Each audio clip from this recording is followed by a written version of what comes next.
Assalamualaikum warahmatullahi wabarakatuh. Jumpa. Kali ini ada kasus, sebenarnya banyak sih, tapi kali ini mencoba saya video ini punya Mas Heri. Ini piantu nih, Mas Heri. Rakyat tok Mas. Ini masih serem tapi orangnya baik. Preman kampung. Orangnya baik. Jadi ini birainya delay ovulation atau ovulasinya ditunda. Kalau dulu kan 24 jam udah selesai birai. Ini udah 3 hari ya Mas ya? 3 hari. 3 hari. Dan ini udah hampir selesai. Ya memang keberhasilannya 30%, tapi saya mengambil itu daripada saya ngambil yang awal. Itu kadang dapatnya 0% karena setelah di IB mungkin dia birai lagi sehingga malah tidak jadi. Coba dilihat di video saya sebelumnya 9 tips untuk keberhasilan IB biar cepat bunting. Jadi memang pada waktu dulu selama 24 jam itu 10 jam pertama setelah dia mulai birai itulah waktu terbaik untuk dilakukan inseminasi. Tetapi saat ini yang terjadi adalah birainya ovulasinya ditunda, jadi bisa sampai 3 hari, 4 hari, 5 hari. Itu menjadi masalah. Memang kesulitan untuk menentukan waktu tepat untuk melaksanakan IB, tetapi saya mengambil risiko yang 25 atau 30% keberhasilan otomatis, karena itu insya Allah bisa bertemu dengan sel telurnya daripada awal-awal setelah birai langsung di IB pas banyak-banyaknya hit, tetapi hari berikutnya dia birai lagi itu malah nggak ketemu varium, nggak ketemu sel telur, itu malah rugi. Jadi untuk kali ini saya mengambil yang waktu akhir biar bisa ketemu sama sel telurnya, walaupun resikonya hanya sekitar keberhasilannya menurun hanya sekitar 25-30%, nggak apa-apa daripada tidak ketemu sama sekali. Tapi ini sudah saya praktekkan berkali-kali dan ini insya Allah berhasil, kecuali memang ada faktor lain yang membuat IB-nya tidak jadi. Itu banyak, misalnya ada infeksi atau ada kelainan hormonal atau yang lainnya sehingga perlu dilakukan pengecekan lebih lanjut. Ini sudah IB berapa kali Mas?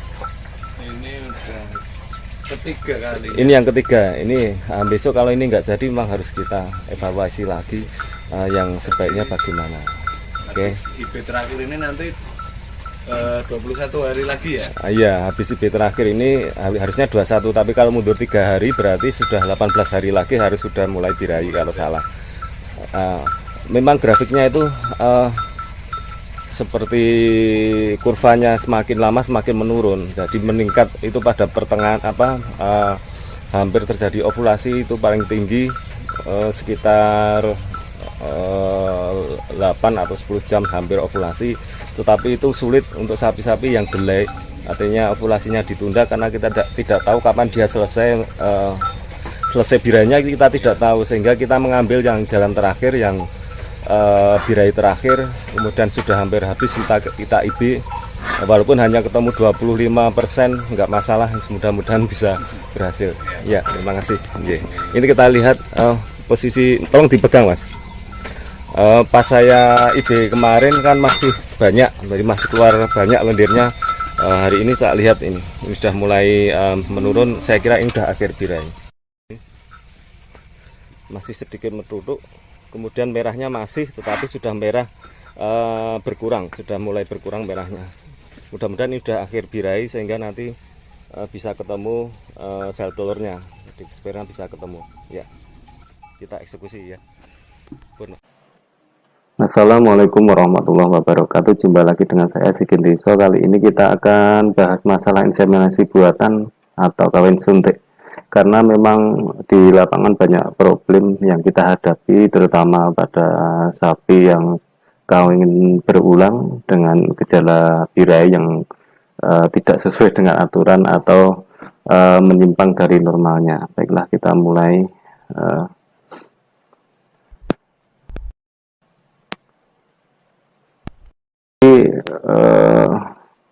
Inseminasi buatan kita bilang sebagai kawin sontek itu pada sapi merupakan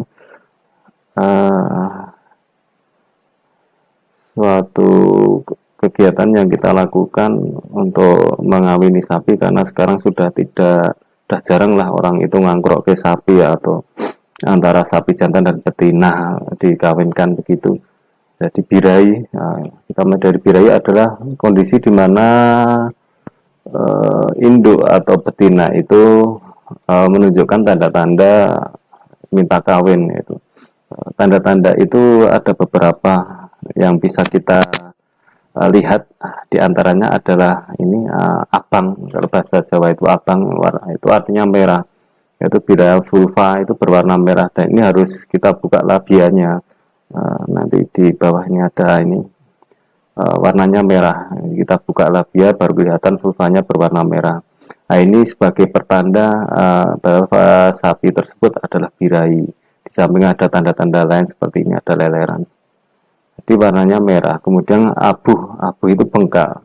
Jadi bila dilihat ini akan berbeda dengan kondisi sapi yang tidak birahi. Kalau dalam kondisi birahi ini terlihat bengkak, kalau tidak birahi tidak terlihat bengkak.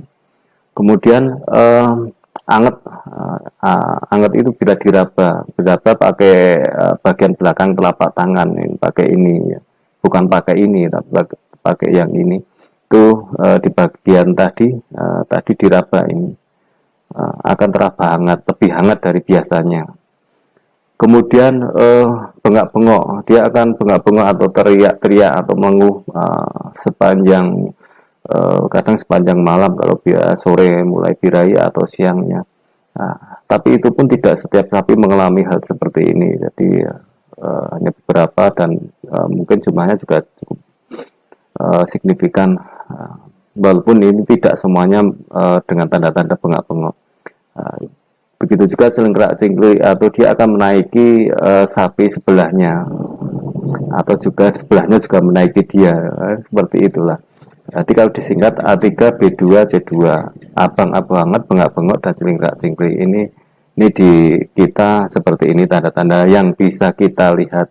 Kemudian bila ini tidak terlihat, biasanya kadang nafsu makan menurun.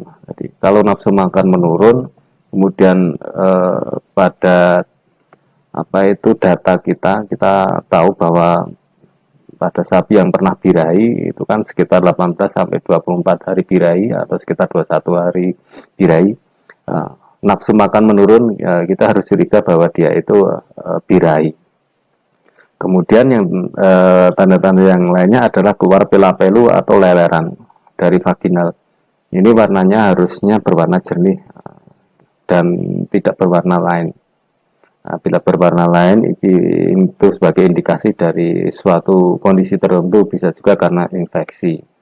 Oke, kita lanjut. Nah, ini saya katakan tadi ini berwarna merah ya, berwarna kemerahan. Kemudian ada pela-pelu, ini namanya pela-pelu atau leleran dari vaginal bila dia birahi. Terusnya kita ovulasi, ke arah ovulasi itu apa? Yaitu dimana dalam satu siklus itu akhirnya akan mengalami ovulasi. Ovulasi itu keadaan dimana pecahnya folikel yang telah matang. Folikel pecah ini diiringi dengan keluarnya sel telur. Jadi sel telur itu terjadi pada fase ovulasi, akan keluar dari folikel tersebut. Kapan itu terjadi? Ini terjadi pada saat 10-15 jam setelah akhir birahi. Jadi fungsinya kita melihat birahi dengan seksama itu adalah untuk menentukan kapan sebenarnya ovulasi itu terjadi, sehingga waktu inseminasi atau kawin suntik itu tepat, sehingga akhirnya terjadi fertilisasi atau pembuahan. Setelah mengetahui ini, sebaiknya itu IB dilakukan kurang dari 4 jam sebelum ovulasi. Jadi sebelum ovulasi dilakukan 4 jam sebelum ovulasi, dan kurang dari 6 jam setelah ovulasi. Nah, ini akan menduduki ranking 50% lebih dari angka kebuntingan. Bila ini dilakukan tidak pada waktu itu, artinya dilakukan IB lebih dari 4 jam sebelum ovulasi atau setelah 6 jam setelah ovulasi, maka angka kebuntingan akan menurun dari 50%, bisa 20%, 25%, atau 30%. Walaupun begitu juga ada kemungkinan untuk menjadi bunting bila antara sel telur dan sel sperma akan bertemu sehingga terjadi fertilisasi. Sekarang kita membahas masalah sperma. Nah, sperma itu yang kita lihat di lapangan adalah dalam bentuk straw atau sudah di packing dalam bentuk straw. Ada dua ukuran yaitu mini sama midi, tapi di lapangan biasanya kita memakai ukuran mini ya, atau berukuran 0,25 cc. Nah, waktu hidup sperma itu bervariasi, jadi tergantung dari di mana dia kondisi lingkungannya. Bila kondisi lingkungannya cocok, dia akan bertahan hidup atau masih dalam kondisi baik dalam waktu tertentu. Misalnya bila dalam kondisi panas, dia di lingkungan akan segera mati dalam beberapa detik saja. Tetapi bila kita simpan di N2 cair yang biasa dipakai oleh inseminator, ada kontainer, kemudian di situ ada N2 cairnya, dia bisa tahan bertahun-tahun. Kemudian pada saat kita IB atau dimasukkan ke dalam uterus atau kandungan, dia mampu bertahan hidup selama 30 jam sampai 56 jam. Nah, ini nanti sebagai pokok dari bahasan kita, kapan waktunya IB atau kawin suntik yang tepat. Setelah itu kita menuju ke siklus birahi. Siklus birahi itu apa? Siklus birahi itu waktu yang diperlukan antara birahi yang sekarang, birahi saat ini, ke birahi selanjutnya. Nah, sekarang birahi, kemudian bila dikawin tidak jadi, birahi selanjutnya itu berapa lama? Itu namanya siklus birahi. Pada sapi, siklus birahi ini ya kurang lebih 21 hari, ya. Lalu rata-rata sekitar 21 hari. Kemudian birahi itu lamanya berapa? Atau estrus, lamanya sekitar 18 jam. Ada yang 18 sampai 19 jam. Nah, ini juga nanti bisa sebagai acuan birahinya normal apa tidak. Nanti akan kita bahas di belakang. Dalam siklus birahi itu kita punya 4 fase atau fase yang biasanya terjadi dan yang terjadi pada saat siklus birahi, yaitu fase proestrus, yaitu sebelum dia terjadi birahi, atau estrus itu selama 3 hari ya, jangka waktunya 3 hari. Kemudian birahi atau estrus itu 18 jam, kemudian metestrus itu 3 sampai 5 hari, kemudian di estrus itu 13 hari. Jadi rata-rata sekitar 18 hari.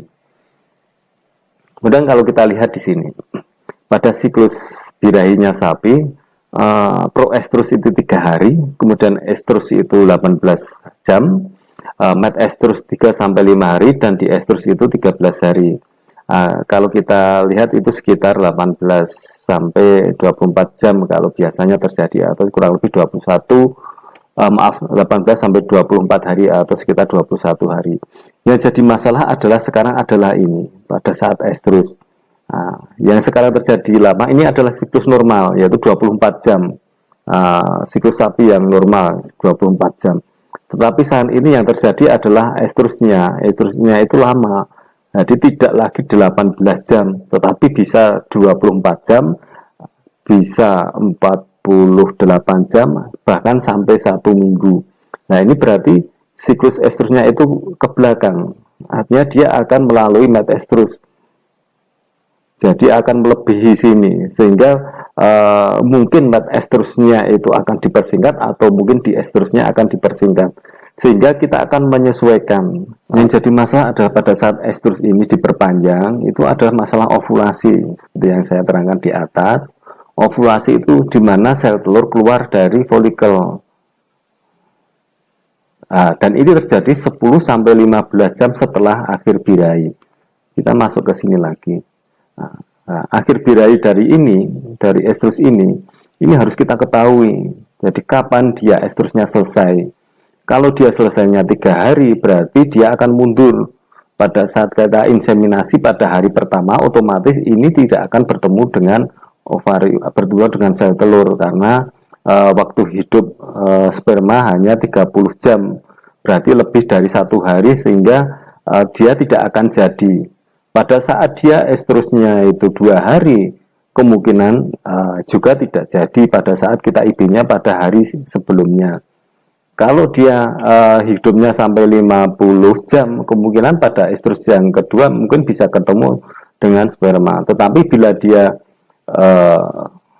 hanya 30 jam hidupnya, sperma tersebut dia tidak akan bertemu dengan sel telur sehingga tidak jadi. Sehingga apa yang bisa kita lakukan di sini adalah kita mempermainkan situasi seperti ini. Artinya kita berusaha untuk menyesuaikan.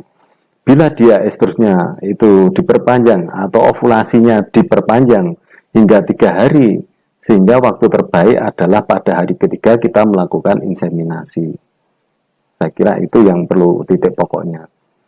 Nah, ini yang jadi masalah adalah pertama, estrus lebih dari 18 jam dan waktunya ini bervariasi, bahkan ada yang 1 minggu, ada yang 10 hari, pernah saya temui yang 10 hari. Nah, ini akhirnya akan berakibat pada delay ovulation atau ovulasinya akan tertunda menyesuaikan siklus estrusnya tadi, sehingga sel telurnya juga akan keluarnya akan tertunda. Sehingga dalam hal ini kemungkinan pengamatan birahi harus benar, karena sulitnya mengamati birahi ini mengakibatkan kawin berulang, artinya tidak akan ketemu antara sel telur dengan sperma sehingga tidak terjadi fertilisasi. Jadi diperlukan ketelitian atau kejelian bagi peternak untuk mengamati sapinya pada saat dia birahi, yaitu pada awal birahi maupun pada akhir birahi. Pendekatan masalahnya adalah bahwa pengamatan birahi ini dilakukan dengan seksama, yaitu sehingga benar-benar tahu awal dia birahi dan akhir birahi. Hal ini dilakukan untuk mengetahui kapan waktu tepat inseminator atau petugas untuk melakukan kawin sontek. Selanjutnya perlu kita tahu bahwa bila sapinya itu normal, itu birahinya hanyalah 24 jam, sehingga waktu IB itu lebih mudah kalau dia kondisinya normal. Jadi misalnya birahinya pagi, IB-nya sore hari, birahinya sore hari, IB-nya pagi. Begitu selanjutnya kita bisa menyesuaikan, dan terbaik adalah 10 jam setelah akhir birahi. Jadi bukan pada saat birahi besar-besarnya atau pada saat saat keluarnya pela-pelu yang banyak itu belum tepat untuk dilakukan inseminasi. Nah, bila ini terjadi abnormalitas, nah itu adalah perlu kejelian bagi kita agar inseminasi bisa berhasil. Nah, abnormalitasnya itu apa? Ada beberapa abnormalitas yang saya sebutkan di sini meskipun banyak sekali. Yang pertama adalah estrus atau birahi itu lebih dari 24 jam yang sudah saya terangkan di atas. Kemudian yang kedua, bila birahi atau estrus itu berulang setiap beberapa hari, misalnya hari Senin birahi, kemudian selesai, kemudian Rabu birahi lagi, kemudian beberapa hari lagi birahi lagi, ini adalah suatu abnormalitas hormonal dan terjadi di ovarium. Jadi ini kemungkinan kalau tidak diobati ini tidak akan menghasilkan kebuntingan. Ya, ini biasanya pada sista ovari atau sista folikuler, dan ini harus diobati dengan hormonal. Kemudian yang ketiga, bila tidak terlihat birahi atau birahi tenang. Hal ini juga perlu kejelian bagi para peternak untuk pintar atau excellent dalam pengamatan birahi, karena sebenarnya sapi tersebut birahi tetapi memang secara visual tidak terlihat dan harus jeli. Misalnya tanda yang bisa kita amati adalah sapinya itu nafsu makan turun. Nah, itu harus curiga bahwa dia birahi. Yang kedua, misalnya harus dilihat di belakang ada bengkak di bagian organ reproduksi sapi betina tersebut. Nah, hal tersebut harus perlu kejelian.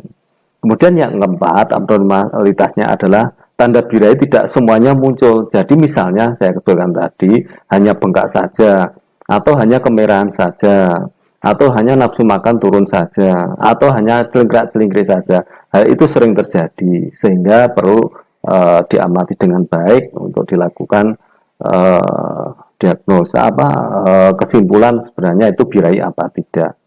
Kemudian abnormalitas yang kelima itu bila birahi lelerannya tidak jernih. Nah, ini adalah tidak normal, karena bila lelerannya tidak berwarna jernih itu biasanya terjadi infeksi di uterusnya, atau bisa juga karena kondisi bunting. Kondisi bunting lelerannya berbeda, atau juga perlu diamati juga siklus birahi pada saat dia leleran itu berwarna apa. Kadang setelah estrus terjadi, pada fase mat estrus terjadi leleran berdarah, atau kalau orang kalau sapi mat estrus bleedingnya atau leleran berdarahnya itu terjadi antara hari kedua sampai hari ketiga setelah akhir birahi. Jadi kalau ada leleran yang berdarah itu sudah tidak bisa dilakukan IB karena sudah terlambat, dan itu sudah terjadi 2 hari atau 3 hari setelah akhir birahi. Kemudian terlihat birahi saat sapi sudah bunting. Ini sering terjadi pada saat sapi bunting, juga terjadi birahi. Hal ini perlu kejelian petugas terutama saat melakukan inseminasi, agar inseminasinya betul dan tidak terjadi keguguran. Yang jadi masalah sekarang ada pendekatan penyelesaian delay ovulation atau ovulasi yang ditunda, atau birahi yang lebih dari 24 jam. Yang harus dilakukan adalah amati dengan seksama tanda-tanda birahi yang saya katakan di atas tadi. Peternak harus pandai bisa mengamati ini semua agar bisa menentukan kapan waktu IB yang tepat. Yang kedua, amati awal birahi dan akhir birahi. Nah, ini untuk menentukan kapan dilakukan IB atau kawin sonte. Lakukan IB itu ada beberapa cara, ada poin 3 dan keempat nanti yang akan kita sampaikan intinya. Yang pertama, bisa dilakukan IB secara terus-menerus setiap hari sampai birahinya berakhir. Jadi dilakukan misalnya hari ini birahi dikawin, besok birahi dikawin lagi, besok birahi dikawin lagi. Itu bisa dilakukan seperti itu untuk bisa ketemunya antara sperma dan sel telur sehingga terjadi fertilisasi. Dalam cara seperti itu bisa melakukan IB berkali-kali, tetapi ini memerlukan biaya yang cukup banyak, karena setiap kali IB bisa 3 kali atau 4 kali tergantung lamanya masa estrusnya atau ovulasinya, delay ovulasinya berapa lama, itu tergantung waktu ovulasinya sampai selesai. Kemudian yang keempat, bila membeli ternak baru kita tidak tahu sapinya itu seperti apa, birahinya 1 hari atau normal atau tidak. Bila ternak baru itu kita beli kemudian dia birahi, sebaiknya lakukan seperti normal, artinya anggap saja dia birahinya 24 jam, sehingga bila birahi pagi lakukan inseminasi pada sore hari, bila birahi sore lakukan pada pagi hari. Tetapi ternyata bila itu meleset, setelah 1 hari dia birahi lagi, bila itu terjadi, lakukan langkah nomor 3 ini, dilakukan IB setiap hari sampai akhir birahinya berakhir, atau lakukan langkah 5, yaitu IB atau kawin suntik pada akhir birahi. Jadi lakukan pengamatan dengan baik, pada akhir birahi dilakukan IB. Hari ini menurut pengalaman saya ini keberhasilannya bagus, sehingga tidak berulang-ulang melakukan inseminasi. Demikian, semoga bermanfaat. Dan salam ngarit.